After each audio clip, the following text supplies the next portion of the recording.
Hi guys, I'm Shmee. This is the Lexus LFA and we're going to jump in and go for a drive. So here we are then in the Lexus LFA. We're in normal mode at the moment, but you can immediately hear that engine. 4.8 litre naturally aspirated V10, 552 horsepower, 6-speed semi-automated manual transmission, and it's quite something special. There is no question about that. Just blip down, nothing like a naturally aspirated downshift. That sounds absolutely amazing. And then this.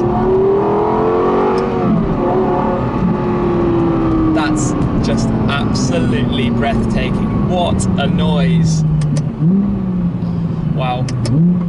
I've always loved the LFA, but not had very much opportunity to get to see them really. We only have one manufacturer press car, I suppose, in the UK, and I think only one customer car. But what an opportunity now to finally be able to go out and have a little drive in the car and get to experience it.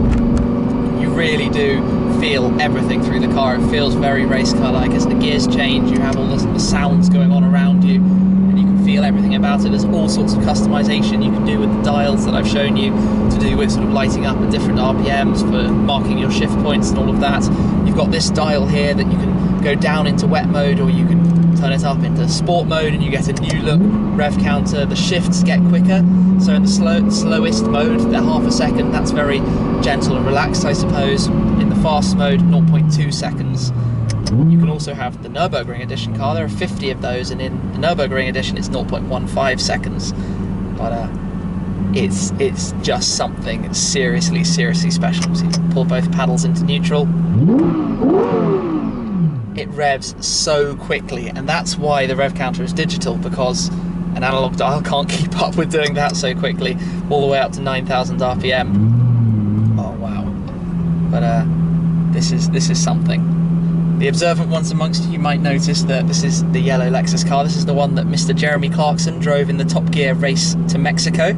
So a little bit of history to the car. It's one of the prototypes, number 14, so it's got 43,000 miles under its belt. And the only things that have been changed are the consumable stuff. Nothing has given up at all. But it's a seriously special place to be. Just stuck in a little bit of LA traffic, which is not what you're supposed to do with this car. But yeah, Mr. Clarkson said it was one of his, if not his, absolute favourite car ever. And I can see why. It just feels really special. And it drives so unbelievably nicely. Yet you've still got all, well, unsurprisingly, being the Lexus car, you've got all of the technology and gizmos, and there's all sorts of tech going on with the car. The sound is done by Yamaha. You've got flaps and valves that open up between the engine and us to channel through the best part of the sound you can. The wing goes up when you hit just over 50 miles per hour, and then it actually goes up to a really quite cool shape behind your head, because it is right on the roofline, so you can sort of look straight through it, and that's quite fun as well. But you can just see sort of all the channels of the airflow that come through the door mirrors and all around us. We're just going to head up onto the freeway.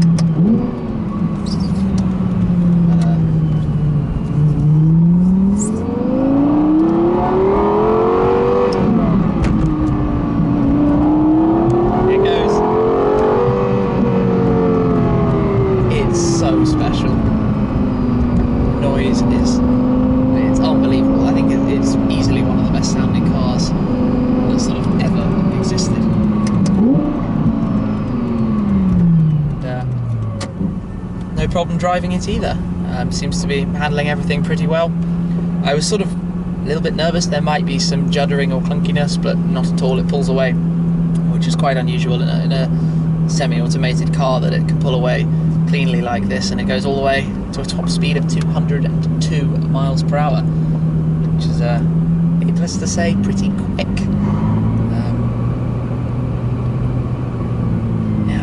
What else to talk about? I mean, unsurprisingly, we've got all the kits. We've got this sort of controller for the nav system, the entertainment and that stuff. Pretty good hi-fi, although I don't think with this sound going on behind you, you would ever want the hi-fi on. Just listen to that, just a little bit in first gear.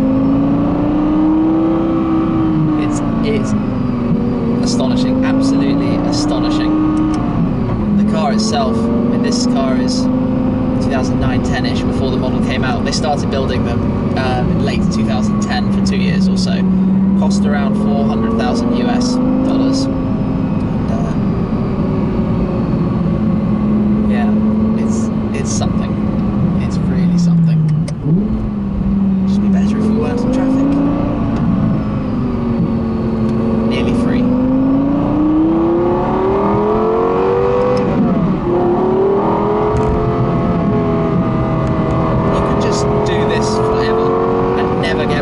Until you run out of fuel, though it's not that bad on the fuel, so. Wow.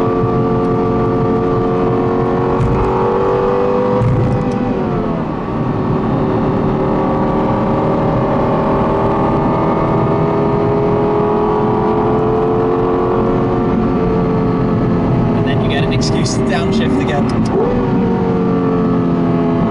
Nothing at all beats the downshifts of a naturally aspirated V10.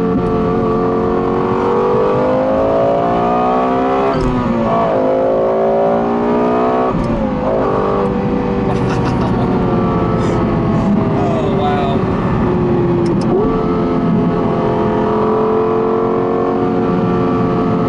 I'm just going to be smiling for the entire weekend now.